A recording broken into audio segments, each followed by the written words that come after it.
Astaghfirullahalazim, astaghfirullahalazim, astaghfirullahalazim, alladzi la ilaha illa huwal hayyul qayyum, atubu ilaih. A'udzu billahi minasyaitonir rajim. Bismillahirrahmanirrahim. Assalamualaikum warahmatullahi wabarakatuh. Alhamdulillah. Alhamdulillahirabbil alamin. Wal 'aqibatu lil muttaqin wa la 'udwana illa 'alal zalimin. Asyhadu an la ilaha illallah wahdahu la syarika lah wa asyhadu anna sayyidana wa nabiyyana Muhammadan abduhu wa rasuluh. Allahumma shalli wa sallim wa barik ala sayyidina Muhammad wa ala ali sayyidina Muhammad. Rabbi shrah li sadri wa yassir li amri wahlul 'uqdatam min lisani yafqahu qawli. Allahumma yassir wa la tu'assir, Rabbi yassir wa la tu'assir. Allahumma ya Allah, Rabbi tamim bil khair wa ba'du. Alhamdulillah, segala puji syukur kehadirat Allah Subhanahu wa taala. Kita masih diberi kesehatan oleh Allah di siang hari ini selepas kita melaksanakan sholat zuhur berjamaah, di mana sepatutnya hari ini adalah selepas kita melaksanakan sholat Jumat. Tapi kita masih lagi berada dalam suasana PKP untuk kita mengawal pergerakan perhimpunan dalam majelis-majelis keramaian. Ala kulli hal, tetap kita bersyukur kepada Allah. Allah masih bagi kepada kita kesehatan jasmani dan rohani, sehingga dapatlah kita bersama-sama untuk menikmati suasana hari ini. Salawat dan salam kepada junjungan kita baginda Rasulullah Nabi besar Muhammad sallallahu alaihi wasallam. Mudah-mudahan Allah Subhanahu wa taala masih memberikan kepada kita anugerahnya dan terus memberikan kepada kita nikmat-nikmatnya, sehingga kita dapat meneruskan kehidupan ini dalam keadaan menjadi orang-orang yang bertakwa, yang dikehendaki oleh Allah menjadi orang yang baik, yaitu di antara salah satunya adalah may yuridillahu bihi khaira yufaqihu fid din. Siapa yang dikehendaki baik menjadi baik oleh Allah Subhanahu wa taala, maka dia akan diberi faham oleh Allah pada agama. Untuk itu, mudah-mudahan Allah mudahkan segala urusan kita dengan doa, Allahumma rabbi syrahli sadri wa yassirli amri wahlul 'uqdatam min lisani yafqahu qawli. Jamaah salat di jamaah Surau An-Nur, Bandar Putri Kelang yang dirahmati Allah Subhanahu wa taala. Kita masuk pada membicarakan pasal mengenai khususiat Abu Bakar As-Siddiq, kelebihan Abu Bakar As-Siddiq radhiyallahu taala anhu. Tuh kalau kitab Tarikhul Khulafa, kitab terjemahan Tarikhul Khulafa muka surat 50. Kalau kitab PDF itu berbahasa Arab 141. Bismillahirrahmanirrahim. Imam Ad-Dainuri, Imam Ad-Dinawari pada kitab beliau Al-Mujalasah mengeluarkan satu kabar riwayat yang sama yang diriwayatkan oleh Ibnu Asakir. Riwayat Imam Ad-Dinawari ini dengan riwayat yang sama daripada seperti yang diriwayatkan oleh Imam Ibnu Asakir dari Asy-Sya'bi yang telah berkata, Allah tabaraka wa ta'ala telah mengkhususkan Abu Bakar dengan 4 sifat yang tidak diberikan kepada sesiapapun daripada manusia. Ada 4 sifat yang Allah khususkan untuk Abu Bakar As-Siddiq yang tidak diberikan kepada mana-mana manusia lain. menamakan beliau sebagai As-Siddiq yang pertama tampak diberikan gelaran ini kepada orang lain. Beliaulah sahabat yang mengiringi Rasulullah SAW ke dalam gua. Yang ketiga, beliaulah yang menemani baginda Rasulullah SAW semasa berhijrah. Yang keempat, Rasulullah SAW memerintahkan beliau untuk berimamkan solat sedang kaum muslimin menjadi saksi kepada tindakan Rasulullah SAW saat itu.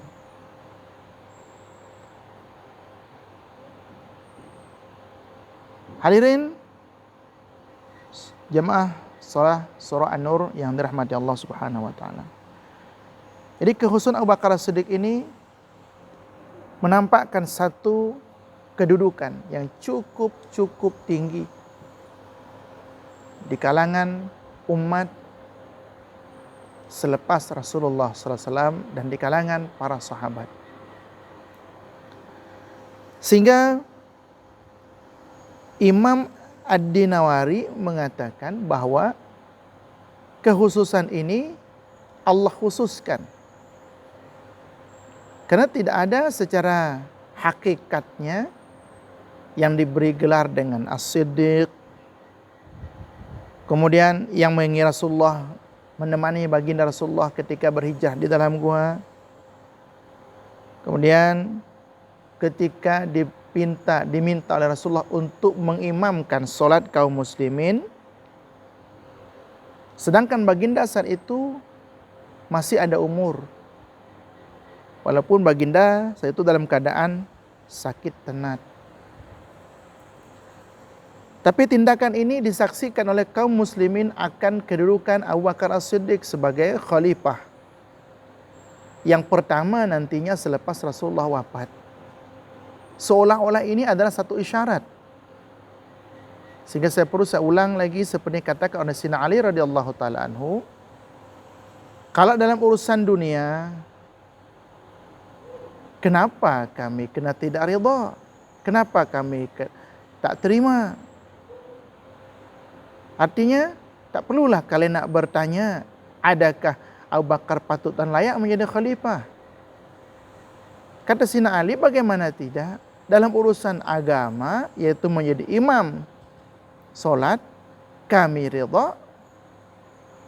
Apatah lagi dalam urusan dunia. Ini sekali lagi kalimat yang dimaksudkan oleh Sayyidina Ali untuk menolak sejauh-jauhnya satu tuduhan yang dituduhkan kepada Abu Bakar As-Siddiq, yang beliau itu merampas kuasa ataupun merampas hak Sayyidina Ali radhiyallahu taala anhu. Ini menjadi semakin jelas dengan riwayat-riwayat yang disebutkan ke depan nanti.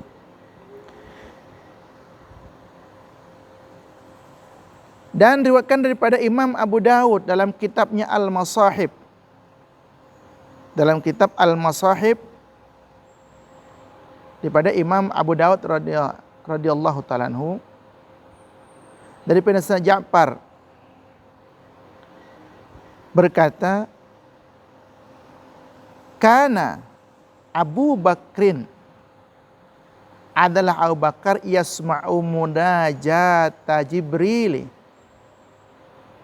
Munajata, yasma'u munajat Jibril. Bahwa Abu Bakar biasa mendengar munajat, ataupun bahasa kita tu perbincangan atau dialog Sayyidina Jibril dengan Nabi SAW, tetapi Abu Bakar tidak dapat melihat siapa yang berbicara. Tetapi terdengar oleh Abu Bakar dialog antara Rasulullah SAW dengan Sayyidina Jibril alaihissalam. Kemudian Imam Al-Hakim telah mengeluarkan khabar daripada Ibnu Musayyab, telah berkata bahwa Abu Bakar As-Siddiq radhiyallahu ta'ala anhu di sisi Nabi SAW ada sebagai menteri. Baginda SAW bermusyawarat dengannya di dalam semua urusan. Orang kedua memeluk Islam. Orang kedua bersama-sama di dalam gua. Orang kedua berteduh di bawah para teduhan yang dibina semasa peperangan Badar. Orang kedua di dalam kubur, dan Baginda SAW tidak pernah mendahulukan orang lain ke atas beliau. Ini yang pada perbincangan kita sebelumnya, pada siri sebelumnya, bahwa ini adalah satu keutamaan kelebihan Abu Bakar di sisi Rasulullah SAW. Kita perlu mengingat riwayat-riwayat seperti ini untuk kita faham agar tidak terikut-ikut mencela, bahkan mencaci wal'iyadzubillah terhadap Abu Bakar As-Siddiq. Kemudian pasal selanjutnya, pasal mengenai hadis-hadis dan ayat-ayat Al-Quran yang menunjukkan tentang khilafahnya dan sebutan imam-imam terkemuka mengenai khilafahnya. Jadi ayat-ayat Al-Quran dan hadis-hadis yang menunjukkan tentang khilafahnya. Artinya diiktiraf khilafah kepemimpinan beliau selepas Rasulullah SAW dengan dalil-dalil daripada Al-Quran dan hadis Nabi, ataupun dengan bahasa mudah disebutkan itu isyarat daripada Al-Quran dan hadis-hadis Nabi, dan juga sebutan imam-imam terkemuka yang menjadi rujukan umat Islam tentang kepemimpinan atau khilafahnya Khalifah Abu Bakar As-Siddiq. Imam At-Tirmizi, beliau mengeluarkan hadis dengan hadis hasan, dan Imam Al-Hakim meriwayatkan hadis yang bertaraf sahih. Dan Huzaifah, daripada Sayyidina Huzaifah, telah berkata bahwa Rasulullah SAW telah bersabda. Imam Tirmizi mengeluarkan hadisnya yang beliau katakan hadisnya hasan, hadisnya baik. Yang kedua, Imam Hakim dengan hadisnya hadis sahih, taraf hadis sahih daripada Imam Al-Hakim. Bahwa Rasulullah SAW daripada sahabat Huzaifah, Rasulullah bersabda, hendaklah kamu bertaulan dengan dua orang selepasku, yaitu Abu Bakar As-Siddiq radhiyallahu taala anhu. Dalam hadisnya, kalau bahasa Arabnya, iqtadu bil ladzaini min ba'di, Abi Bakrin wa Umar. Iqtadu, ikutlah dengan dua orang selepasku. Jadi bukan berarti sahabat yang tak diikuti, tapi ini hanya menunjukkan kemuliaan kedudukan Abu Bakar As-Siddiq. Kemudian disebutkan juga di situ Sayyidina Umar, yang mana nanti selepas perbincangan mengenai Abu Bakar As-Siddiq, kita akan bicarakan tentang kekhalifahan Sayyidina Umar ibnu Khattab.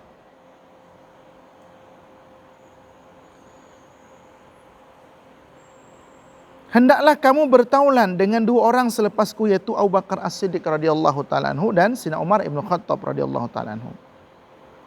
Hadis yang sama juga telah diterbitkan oleh Imam At-Tabrani.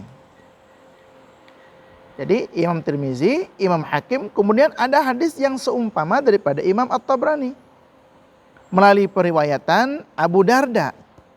Kalau yang tadi di atas itu ada riwayat daripada Huzaifah, Sayyidina Huzaifah. Di sini daripada Abu Darda. Jadi Abu Darda ini salah seorang sahabat yang dalam hadis, dalam riwayat itu, beliau orang yang membaca tasbih dalam sehari semalam itu sebanyak 400.000 kali tasbih. Beliau mewajibkan diri membaca tasbih 400.000 kali sehari semalam. Bukan 4.000. Bukan 400, tapi 400.000. Rasulullah tidak pernah buat. Rasulullah tidak pernah suruh. Tapi Abu Darda melakukannya. Dari sini dapat kita paham ternyata tidak berapa betul. Saya bahasakan bahasa ringan. Tidak berapa betul atau tak berapa betul orang yang mengatakan semua bid'ah itu sesat. Bid'ah secara mutlak sesat tanpa ada terkecuali. Ini kalau kita sini tidak ada disebutkan, tapi dalam riwayat itu dalam kitab yang dihimpun oleh Imam As-Suyuti, imam penulis daripada kitab ini juga. Tentang kitab-kitab beliau bagi 7 tasbih salaf.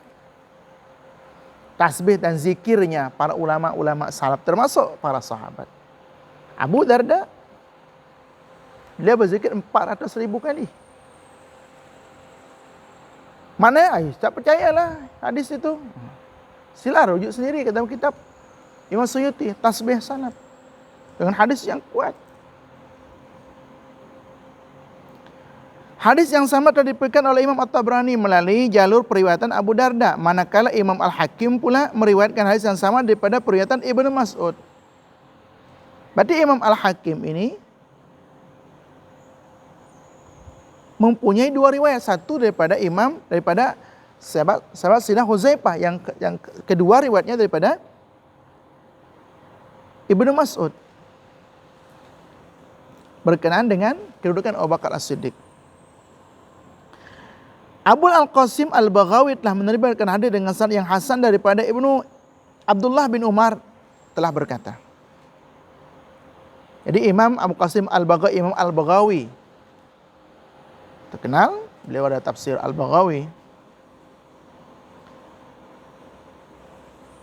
Apa sabda Rasulullah SAW daripada Sayyidina Ibnu Umar? Aku telah mendengar Rasulullah SAW bersabda. Ini kata Sayyidina Abdullah bin Umar. Berturutan selepas kematianku 12 orang khalifah. Jadi maknanya selepas kewafatan baginda Rasulullah SAW akan ada 12 orang khalifah. Jadi kita umat Islam yang berakidah Ahlussunnah wal Jamaah, perkataan seperti ini jangan pula dipahami dengan 12 imam. Tidak, bukan 12 imam. Di dalam riwayat yakunu khalfi 12 khalifah. Di sini bacaannya khalifah, bukan imam. Akan berturut-turut, artinya selepas itu ada 12. Berarti di sini ada satu semacam pengiktirafan daripada baginda Rasulullah SAW tentang pemimpin ataupun khalifah selepas baginda.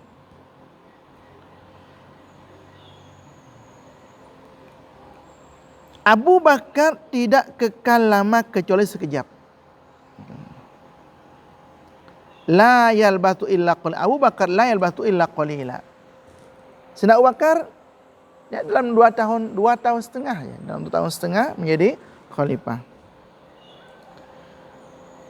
Ini adalah awalan hadis yang disepakati dengan kesahihannya. Jadi hadis ini, awalan daripada hadis ini yang disepakati kesahihan hadis tersebut. Hadis ini datang dan warid daripada berbagai jalan. Artinya daripada riwayat-riwayat yang berbeza-beza, yang cukup banyak riwayatnya. Ulasannya telah pun dibuat di permulaan kitab ini. Jadi telah pun diulas dari awal-awal kitab Tarikhul Khulafa ini. Di dalam kedua dari kitab sahih mengenai hadis terdahulu itu menyebutkan bahwa Rasulullah SAW semasa hampir menemui ajalnya, ajal baginda, Allah telah berkhutbah dengan berkata. Jadi menjelang kewafatan Rasulullah SAW, baginda berkhutbah dengan kata baginda, sesungguhnya seorang hamba telah diberikan pilihan oleh Allah. Jadi di akhir sakit tenat baginda SAW, beliau bercerita seolah-olah beliau memberitahu kepada sahabat, ada seorang hamba diberikan pilihan oleh Allah Subhanahu wa taala. Di akhir hadis baginda bersabda, dan tidak ditinggalkan pintu ke masjid kecuali kesemuanya ditutup melainkan pintu Abu Bakar As-Siddiq. Ini hadis dah berapa kali terulang daripada riwayat-riwayat sebelumnya. Baginda yang mengatakan bahwa Ada seorang hamba yang diberikan pilihan oleh Tuhannya dalam riwayatnya, sama ada nak hidup terus kekal bersama umatnya ataupun kembali ke hadirat Allah Subhanahu wa taala.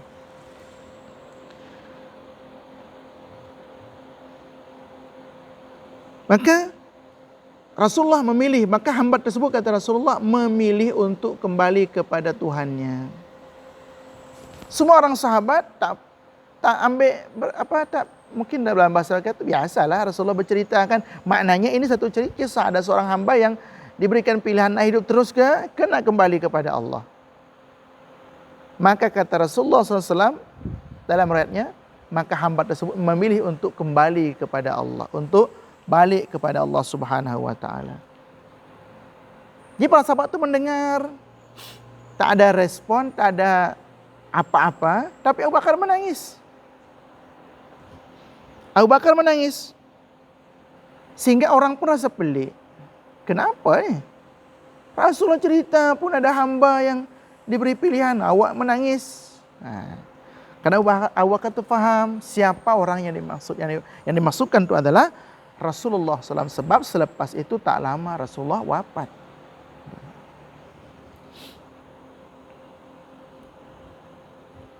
Dan lapas yang lain tersebut tidak ditinggalkan pintu pagar ke masjid terbuka kecuali pintu Abu Bakar, pintu pagar Abu Bakar Siddiq. Para ulama mengulas bahwa ungkapan ini memberi isyarat kepada khilafah yang bakal disandang oleh Abu Bakar Siddiq. Jadi daripada riwayat ini ada satu isyarat bahwa maksud ini adalah bahwa nanti itu Abu Bakar akan menjadi khalifah, akan menjadi pemimpin selepas Rasulullah SAW. Karena pintu pagar ini akan membolehkan Abu Bakar masuk ke masjid untuk bersolat dengan kaum muslimin semasa pemerintahannya nanti. Makna yang sama tersebut di dalam hadis Anas dengan lapas, tutuplah semua pintu yang menghala ke masjid kecuali pintu Abu Bakar As-Siddiq. Hadis ini diriwayatkan oleh Imam Ibnu Uday, hadis Aisyah yang diterbitkan oleh Imam At-Tirmizi dan tokoh-tokoh yang lain, hadis Ibnu Abbas yang tersebut di dalam Az-Zawaid Al-Musnad, juga dalam hadis Muawiyah bin Abi Sufyan yang diterbitkan oleh Imam At-Tirmizi dan hadis Anas yang diterbitkan oleh Al-Bazzar. Sangat banyak hadis-hadis berkaitan dengan riwayat akan terjadinya kepemimpinan Abu Bakar As-Siddiq radhiyallahu taala anhu. Kedua-dua syekh telah membawakan hadis daripada periwayatan Jubai ibnu Mut'im.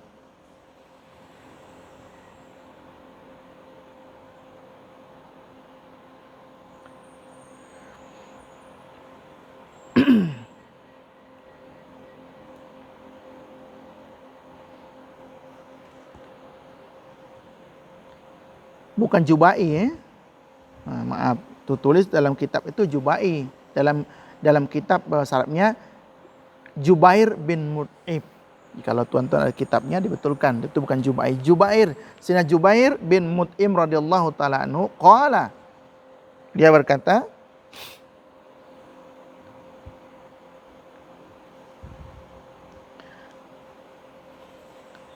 apa kata Sina Jubair bin Mut'im? Seorang perempuan telah datang ke hadapan Rasulullah SAW, lalu baginda SAW menyuruh perempuan berkenaan pulang dan datang semula.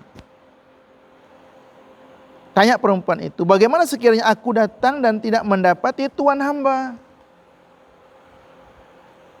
Baginda, bagaikan beliau memberi maksud dengan kewafatan Rasulullah SAW. Jawab baginda Rasulullah SAW, sekiranya kamu tidak mendapati aku, datang saja kepada Abu Bakar. Pada riwayat ini dapat dipahami oleh para ulama bahwa Rasulullah memang selepas itu tidak lama, bahwa Rasulullah akan pergi meninggalkan umatnya. Maka itu ketika seorang perempuan datang mengadukan satu masalah, jadi mungkin kata perempuan, nanti kalau saya datang lagi, kalau Tuhan tak ada, macam mana? Apakah hukum akan berubah? Misalkan kata Rasulullah, datang jumpa Abu Bakar. Datanglah, pergi jumpa Abu Bakar. Maka Dalam riwayat hadis yang dalam kitab berbahasa Arab ada sambungan. Sambungan dia berbunyi,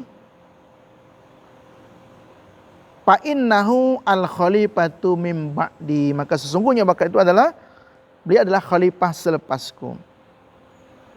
Dalam buku bagaimana sekiranya ada aku datang dan tidak mendapati Tuhan hamba, bagaimana bagaikan beliau memberikan maksud, memberi pahaman dengan jawaban Rasulullah SAW. Jawab baginda, sekiranya kamu tidak mendapati daku, datang saja kepada Abu Bakar. Setakat itu dia punya hadis dalam kitab terjemahan. Tapi dalam kitab bahasa Arabnya ada sambungan yang berbunyi, fa inna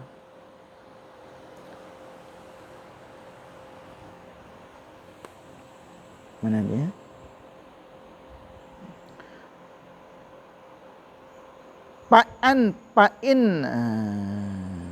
Fa'ti Abu Bakrin, datangi Abu Bakrin, fa innahu khalifatu min ba'di, beliau adalah khalifah selepasku. Imam Al-Hakim juga telah mengungkapkan hadis bertaraf sahih diriwayatkan daripada Sina Anas yang telah berkata, Banu Mustaliq itu adalah kabilah di Madinah, telah mengutus daku kepada Rasulullah SAW dengan kata mereka, tanyakan pada baginda SAW, kepada siapa pula akan kami bayar zakat sedekah kami selepas Tuhan hamba. Artinya kalau Rasulullah wafat nanti, kemana kami akan membayar zakat fitrah? Untuk kami hantar kemana? Aku pun datang menemui Rasulullah SAW. Ini riwayat daripada Sina Anas. Karena mereka bertanya kepada Sina Anas bin Malik, Sina Anas menjawab, tak dapat menjawab. Maka aku pun datang menemui Rasulullah SAW dengan bertanya kepada baginda SAW. Maka jawab baginda SAW, serahkan saja kepada Abu Bakar. Kalau mereka datang, artinya dahulu kami bayar zakat kepada Rasulullah SAW. Sekarang Rasulullah kalau wafat, apakah kami wajib zakat juga? Ataupun macam mana? Kepada siapa kami nak serahkan? Bayar zakat kami, zakat harta kami itu. Maka Rasulullah SAW serahkan saja kepada Abu Bakar As-Siddiq radhiyallahu taala anhu.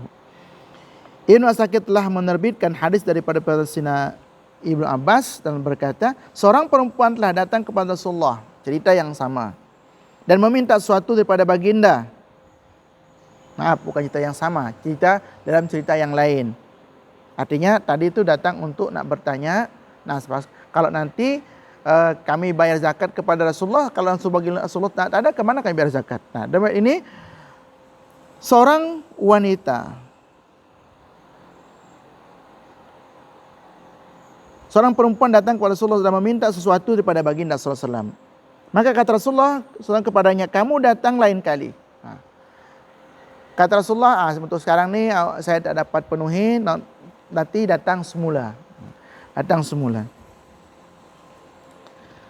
Tanya perempuan tadi, wahai Rasulullah SAW, sekiranya aku datang, aku dapati Tuhan hamba sudah tidak ada, maksud beliau bahwa Rasulullah SAW sudah wafat.